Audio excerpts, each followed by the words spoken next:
18 पगड जाती धर्मातली सगळी माणसं एकत्र आली.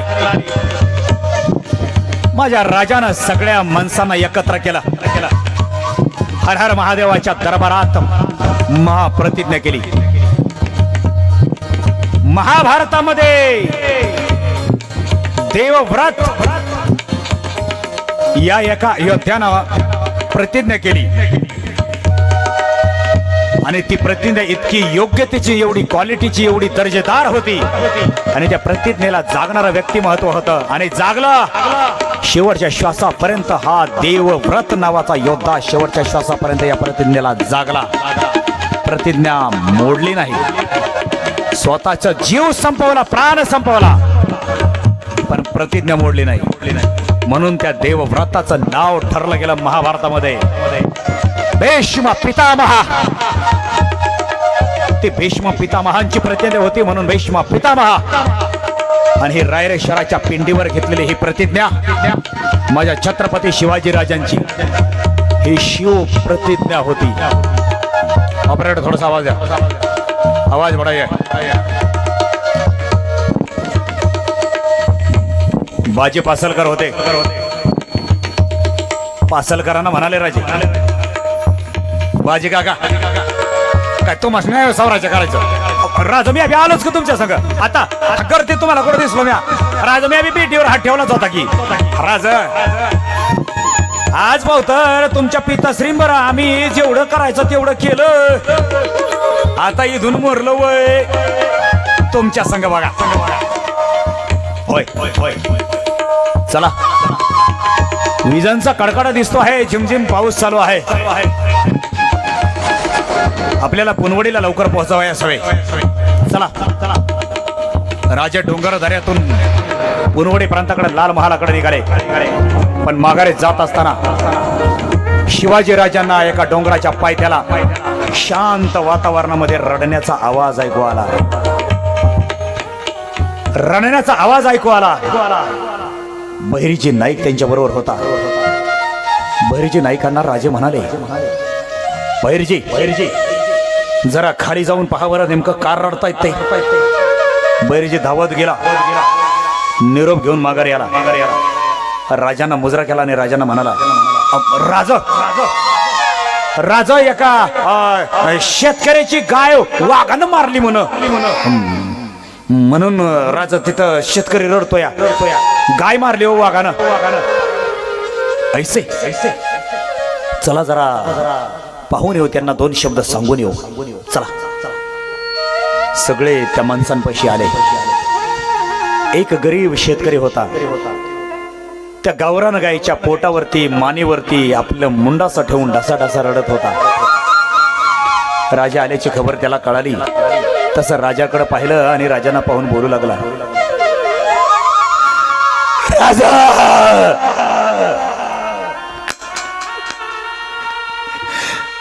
राजा सुलतानी सत्ता जगू देत नाही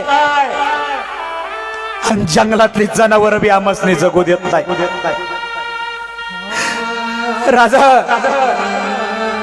अहो ज्या गाईनं माझ्या लेकरा बाळांना लहानाचं मोठं केलं, पैलवान केलं, याच आईच्या रक्तावर हे दोघं पैलवान झाले ती. पण हे पैलवान झाले तरी बी माझ्या या आईला वाचवू शकले नाहीत. राजा बघा ना, वाघानं फाडलं माझ्या गाईला, माझ्या आईला वाघानं फाडलं. राजानं त्या शेतकऱ्याला उभं केलं. राजानं कडकडून मिठी मारली. एका वडीलधाऱ्या व्यक्तीच्या डोळ्याचे आसू माझ्या 12-13 वर्षाच्या राजानं डोळं पुसली. काका काका आपण घाबरू नये, आम्ही आहोत ना. जंगलातला राजा तो, पण आम्हाला जर गावला तर आम्ही त्याला आताही मारू शकतो. पण आज आलाय गेलाय कुठं, त्या जाळीत बसलाय. घेऊ काय जाळीत वाघ आहे. हे चला रे काका. जेवण करायची ताट 10-12 घेऊन येता का घरातून. शेतकरी गेली, जेवण करायची ताट घेऊन आली.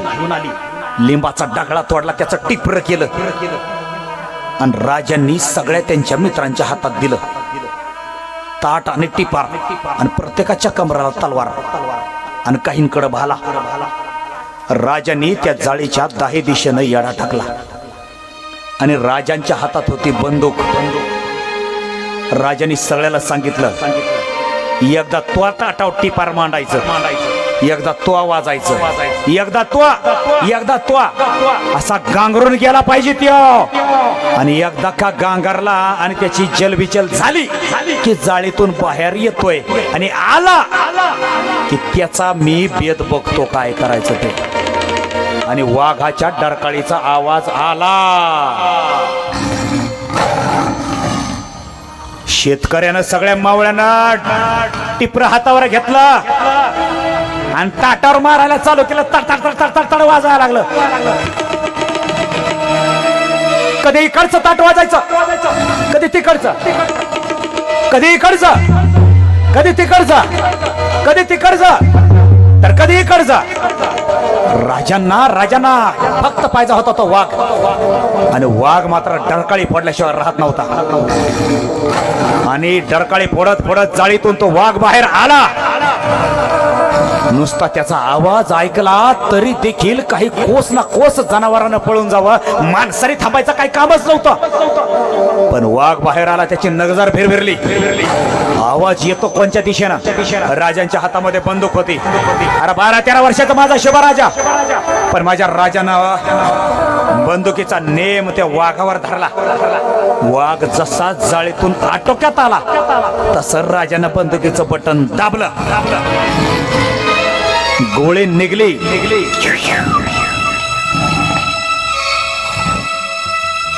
तशी वाघाच्या काळजामध्ये जाऊन पोहोचली.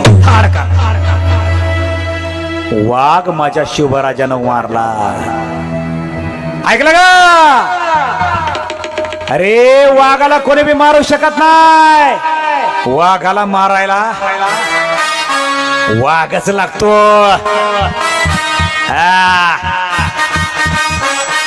आणि समध्या गावकऱ्यानं जय घोष केला. बोला शिवाजी राजकी, शिवाजी राजकी, शिवाजी राजकी. समध्या गावकऱ्यानं शिवराजानं उचलून घेतलं. जाळीतून बारकाली वाघाची 2 पिल्ल निघली. राजाने त्यांना हातात घेतलं. तेवढ्यात कोणीतरी धारदार कट्यार दिली आणि राजाला म्हणतो, राजा नख्या बघा की त्याचे किती वाढल्यात. राजा जखम होईन, हे घ्या कट्यार, आधी त्याची नखी काढा म्हणजे तुम्हाला इजा व्हायची नाही. राजाने बारकाल्या पिल्लांची वाघांची नख काढली आणि 2 अशी छाताडाला बिलगली. आणि राजाने गावकऱ्यांना विचारलं, काय रे गावकऱ्यो, तुमच्या गावाचं नाव काय? अहो कसलं गावाचं नाव? राजा. मग 8 महिने झाले असते राजा आम्ही पांगून राहत होतो. या सुलतानीच्या टोळ झाडीमुळे म्हणलं जरा सगळं एक व्हावं म्हणून आम्ही इथं राहायला आलो. अजून कायचं गावाचं नाव आणि कायचं काय आलं ऐसे. मग गावाचं नाव आज ठेवायचं का? अरे वा, सुचवा की राजा तुम्ही. मग ठेवा. आजपासून तुमच्या वस्तीला वाघ मार गाव म्हणायचं. आजही ते रायरेश्वराच्या पलीकडच्या अंगाला वाघ मार गाव आहे. पण याच वक्ताला दिल्लीच्या तख्तावर खळबळ चालली होती. दिल्लीच्या तख्तावर बादशाह बसला होता.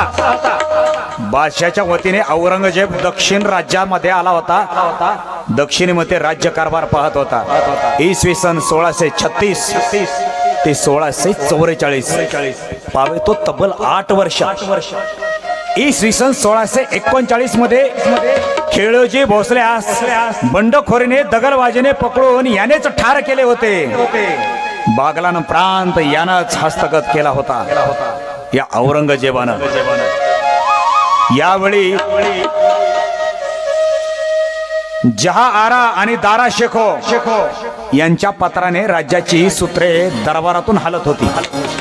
म्हणजे दिल्लीच्या दरबारातली तख्त, तिथला राज्यकारभार बादशहाचे हे दोन लकर जहा आरा आणि दारा शको. औरंगजेबाला काय विशेष तेवढी किंमत नव्हती, म्हणून हा औरंगजेब या औरंगजेबा बरोबर दिवाण म्हणून त्याच्याबरोबर मुर्शिद कुली खान आला होता. तो या प्रांताची वसुली काम करत होता. औरंगजेबाबरोबर हा बदामल करायला आलेला हा. या काळामध्ये औरंगजेबाने मलिक अंबरला घेऊन एक मोठी कामगिरी केली. एवढी मोठी कामगिरी केली औरंगजेबाला फार काय असा पराक्रम करावा वाटत होता, पण करता येत नव्हता. हा, त्याला मात्र उलथे पालथे काम या वक्ताला चांगले जमायचे. आताच छत्रपती संभाजीनगर, याच्या अगोदरचं औरंगाबाद आणि त्याच्या अगोदरचं खडकी. या औरंगजेबानं मलिक अंबरला सांगितलं, मलिक अंबर, दुनिया हमारा नाम सुनते ही थर्रार होनी चाहिए, हमारा नाम सुनते ही डरने चाहिए. ऐसी जागरी चलाना चाहते हैं हम. बस देखने की तो कोई बात है. और मलिक अंबर, ओ देवगिरी के नजदीक खड़की गांव है, नाम बदल दो उसका. क्या रखना है हुजूर? दरअसल हुजूर, गांव के नाम बदलने से कुछ नहीं होगा. नाम बदल कर हम क्या करेंगे? बेवकूफ, बस सिर्फ जितना कहा है उतना ही करने की कोशिश करना. ज्यादा जल्दबाजी करने की कोशिश मत करना. नामकरण करो उसका, जाओ. लेकिन उस गांव का नाम क्या रखना है? खड़की नाम है उसका नाम क्या रखना है हुजूर? बेवकूफ, औरंगाबाद रख तो जाओ. खडकी नाव पालटलं गेलं, पाट्या पालटल्या गेल्या आणि प्रत्येकाच्या तोंडातून खडकी नाव विरू लागलं आणि नवीन गावाला नाव मिळालं औरंगाबाद. औरंगाबाद काही वर्ष त्या ठिकाणी जहागिरी करू लागला. काही वर्ष तिथून आपला राज्यकारभार, तिथून आपली असेल नसेल ती सल्तनत चालू लागला. पण औरंगजेबाची एक बहीण होती दिल्लीमध्ये, काय कुठं दिवा लावायला गेली आणि बाजली. औरंगजेबाची बहीण दिवा लावताना भाजली म्हणून हा तिला भेटायला गेला दिल्लीला. पण शहनशाह बापाचं, त्या बादशाचं आणि औरंगजेबाचं काही जमत नसायचं, म्हणून बापाने दक्षिणची सुभेदारी याची काढून घेतली आणि याला डायरेक्ट गुजरात मध्ये पाठवून दिलं. गुजरातचा प्रांत औरंगजेबाच्या ताब्यामध्ये दिला. औरंगजेब गुजरात मध्ये 2 वर्ष तिथं राहिला. परत त्याची बदली झाली. आता भारतातल्या राज्यात नाही, सरळ अफगाणिस्तानमध्ये. अफगाणिस्तानमध्ये त्याला जास्त काही राहवत नसायचं, त्याला करमत नसायचं, म्हणून हा अफगाणिस्तान मधून निघाला. परत सुलतानाच्या सुभ्यावर बदली झाली. परत दक्षिणेमध्ये आला बुरानपूरला. बुरानपूरमध्ये राहिला, तिथंही त्याला काही करमना. तो तिथूनही निघाला आणि पुन्हा दौलताबाद किल्ल्यावर गेला. 1644चा सुमार हा औरंगजेब देवगिरी किल्ल्यावरती आला, दौलताबाद वरती. औरंगजेब दिल्लीला गेल्यानंतर काही दक्षिणे मोगलामध्ये काही राज्यकारभार चालून गेले, होऊन गेले. जेवढं पिळता येईल या औरंगजेबाला तेवढं आपल्या दक्षिणला पिळवण्याचा प्रयत्न केला. काही काळ तिथं राहिला. पुन्हा तो बापाकडे दिल्लीला निघून गेला. दिल्लीला गेल्यानंतर काय राज्यकारभार केला ते आपण त्यांनी पुढे पाहू. पण औरंगजेब या महाराष्ट्रातून गेल्याच्या नंतर काही अशी सुलतानी सत्ता आली आणि महाराष्ट्रावर राज्य करून गेले. त्यातला पहिला होता खान डौरान. 1 मे 1644 पासून त्याचा अंमल चालू झाला ते जून 1645. 2 जून जुलै 1645 पर्यंत. त्यानंतर आला मिर्झा राजा जयसिंग. त्यांनी सल्तनत चालवली 3 जुलै 1645 ते नोव्हेंबर 1647. त्यानंतर आला इखलास खान. त्यानंतर आला शहा नवाब खान. तो मात्र 4 डिसेंबर 1647 ते जून 1648 पर्यंत राहिला. शहाजादा मुराद बक्ष औरंगजेबाचा एक भाऊ होता. तो 5 जुलै 1648 ते सप्टेंबर 1649 पर्यंत महाराष्ट्रामध्ये राहिला. त्यानंतर आला औरंगजेबाचा मामा मामूजान, जिसका नाम था शाइस्ता खान. अमीर उल उमरा नवाब आजम शाइस्ता खान मुनादाबिद शाइस्ता खान. तलवार से तो बड़े लंबे नाम थे उनके.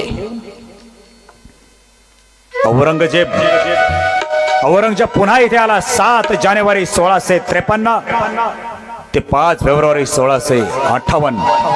हा खूप पुढचा काळ. या सुलतानी सत्तेची कामगिरी चालत राहिली, पण मराठे गप्प नाही राहिले. मराठी लढत राहिले, कारण मराठ्यांना स्वतःचं स्वराज्य निर्माण करायचं होतं, स्वराज्याचं तोरण बांधायचं होतं. म्हणून मराठ्यांनी तोरण बांधायचं ठरलं आणि सुरुवात केली तोरणा गडापासून. वाह, 18 पगड जाती धर्मातली माणसं सगळी गोळा केली.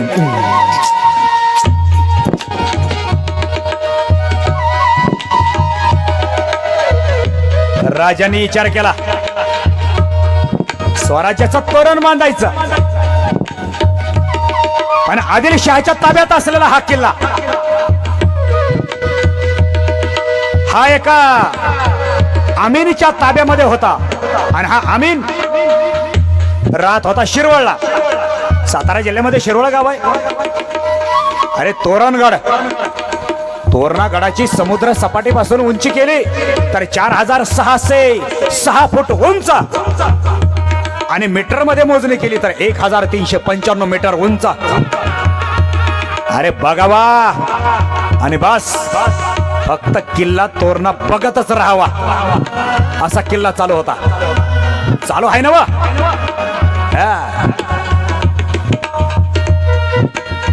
तोरणा किल्ल्याची दुधला माची, झुंजार माची, कोकणच्या बाजूला असलेला कोकण दरवाजा, मेघाई देवीची स्थापना. वाह,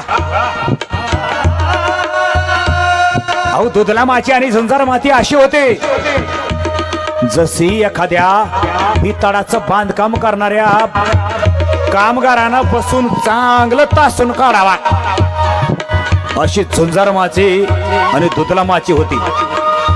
आणि राजानं नेमका तोच किल्ला हातात घ्यायचा ठरवलं.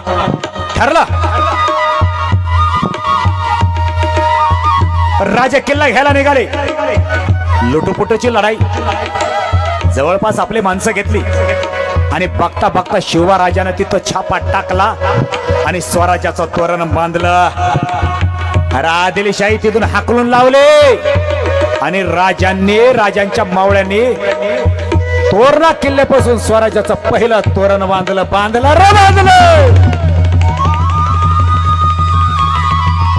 अरे 13-14 वय राजांचा असावं. 15 वर्षाच्या आतमध्ये राजानं तोरणा ताब्यात घेतला. इसवी सन 1646 या वक्ताला राजांचा 15-16 वय. पण राजानं किल्ला घेतल्याची खबर डायरेक्ट जाऊन पोहोचली आदिलशहाच्या दरबारात. कान्होजी नाईक जेधे यांचे बंधू आमीन खानाला सांगितली चळवळ. शिरवळ मध्ये यावर राहायचा. अरे तोरणा किल्ला कुठं, तू राहतो कुठं? तुझ्या बापाने चाकरी केली होती वर अशी, आणि अशी चाकरी केल्यावर तुझ्या बापाने किल्ला ठेवला का जागिरी ठेवली? अरे किल्ल्यावर तुमचा सरदार असला तरी सरदाराच्या त्या किल्लेदाराच्या छाताडावर पाय देऊन मराठी किल्ले ताब्यात घेतात. हाना अमीन खान शिरवळला गाडीवर तिकडे झोपा काढत बसला. अरे वा. पण याच्या कानावर खबर दिली कोणी? कान्होजी नाईक जेधे यांच्या बंधूंनी. कोणते? बांदल देशमुख, केदारजी खोपडे देशमुख. हे आपल्या माणसाला काही काम नव्हते हो. चांगलं काही करता आलं नाही माणसाने तर निदान वाईट तरी करू नये.